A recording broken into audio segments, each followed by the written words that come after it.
二手交投氣氛暢旺，晉城地產高級營業經理姚仲堂表示，青龍頭豪景花園3期18座中層 D 室，實用面積約947方尺，三房套間隔，以670萬元成交，尺價約7075元。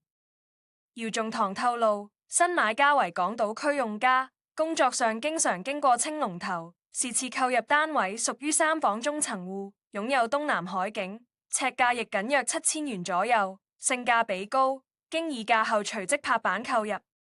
較4年前高位平近2成。